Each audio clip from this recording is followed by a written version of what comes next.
খুব ভাল লাগিল আমাৰ প্ৰবীণ দা ডাঙৰীয়া আৰু বিজ্যোতি চৌৰীয়া ডাঙৰীয়া আমাৰ লগত আকৌ ঘূৰি আহিল আৰু আমি একেলগে কাম কৰি যাম BTC সকলো জাতি জনগোষ্ঠীৰ কাৰণে। অকল BTC নহয়, BTC বাদে গোটেই অসমতে আমাৰ দলৰ প্ৰভাৱটো আছে। আমি যিমান পাৰে একেলগে কাম কৰি যাম।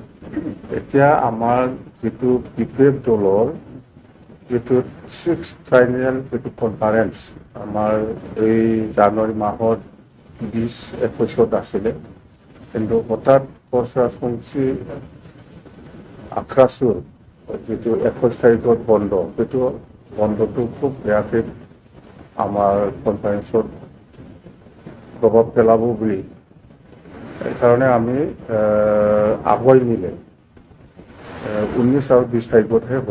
আগত 20-21 আছিল, এতিয়া আমি একদিন আগুৱাই পেলাই 19 তাৰিখত CWC হ'ব আৰু 20 তাৰিখত ডেলিগেট ছেশ্যন হ'ব আৰু অপেন মিটিং হ'ব। এই কথাটো মই আপোনালোকক জনাইছোঁ। আৰু সেই কনফাৰেন্সটো খুব গুৰুত্বপূৰ্ণ হ'ব। আমাৰ CWC হওক, ডেলিগেট ছেশ্যন হওক, খুব গুৰুত্বপূৰ্ণ হ'ব।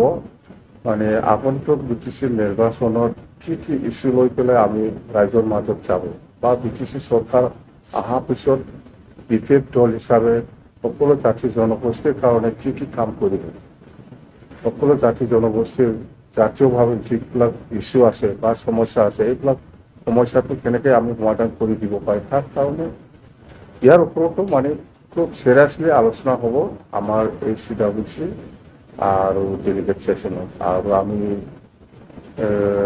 আজিলৈকে আমি যিখিনি প্ৰচাৰ কৰি আছোঁ, যেনিবা আমি চৰকাৰ আহিলে মাটিৰ পাট্টা দিম, সেইবিলাক এই ডেলিগেট হাউচ আৰু CWCত ভালকৈ আলোচনা কৰি কিনে আমি ডিচিশ্যন লওঁ। আৰু ইয়াৰ বাদে আমি ইয়াং জেনেৰেশ্যন যিটো বেকাৰ সমস্যা, আমি সেইটো কেনেকৈ সমাধান কৰিব পাৰে, তাৰ কাৰণে আমি চৰকাৰ অহাৰ পিছত 100 কোটি আমি ব্যৱহাৰ কৰিব বিচাৰিছোঁ। সেইবিলাক পইচাটো কেনেকৈ কি লাইনত আমি ব্যৱহাৰ কৰিম, যুৱক যুৱতীসকলৰ কাৰণে, সেইবিলাক আমি ভালকৈ আলোচনা কৰিম। আৰু আমি যেনিবা চেল্ফ হেল্প গ্ৰুপক আমি বছৰত 50 কোটি আমি ব্যৱহাৰ কৰিব বিচাৰিছোঁ, সেইবিলাক কেনেকৈ আমি ইউটিলাইজ কৰিম। বা আমি BPF দলে যদি চৰকাৰত আহে, আমি BTC অঞ্চলত হায়াৰ ছেকেণ্ডাৰী আৰু মেট্ৰিক পাছ হোৱা 10th সকলক আমি এককালীন সাহায্য দিব বিচাৰিছে, সেইবিলাকক আমি ভালকৈ আলোচনা কৰি পেলাই কেনেকৈ দিয়া যায় সেইটো আমি ডিচিশ্যনত আনিম। আৰু ইয়াৰ বাদে আমি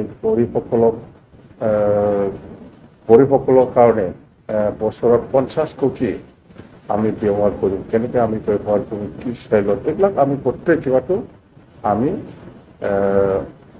আলোচনা কৰিবলৈ ডিচিশ্যন ল'ম। মুঠতে খুব গুৰুত্বপূৰ্ণ হ'ব এই কনফাৰেন্সটো, 6th ট্ৰাইনিয়েল কনফাৰেন্স। আগত 20-21 আছিল, এতিয়া 19-20 হ'ব। তো আপোনালোকেও আহক প্ৰচাৰ কৰিবৰ কাৰণে, আহক, ভাল হ'ব, খুব চিৰিয়াছ ডিছকাশ্যন হ'ব। মুঠতে আমি BTC অঞ্চলত যিটো ইয়াং জেনেৰেশ্যন, এই ইয়াং জেনেৰেশ্যনক আমি কেনেকৈ আমি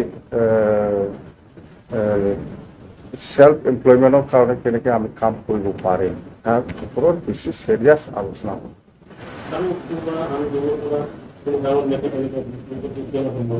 মেলা আছে, লাইন লগাই আছে, মেলা ইউপিপিএলৰ মেলা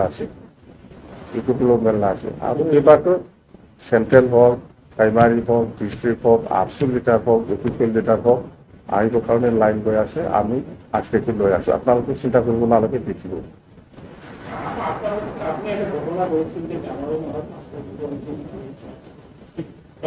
নাই 15 তাৰিখটো লাষ্ট ডেট আছিল, আকৌ আমি এক্সটেণ্ড কৰিছোঁ জানুৱাৰী 31 তাৰিখলৈকে। আজিলৈকে এতিয়া 40টা সমষ্টিৰ ভিতৰত 30-35টাটো আহিছে, 35 হ'ব লাগে, আৰু আহি আছে মেলা বিৰাট যিমান। একটা সমষ্টিতে 4জন 5জন, ক'ৰবাত 6জন, ক'ৰবাত 3জন, বিৰাট যিমান, চিন্তা নাই দেই, হ'ব। Thank U.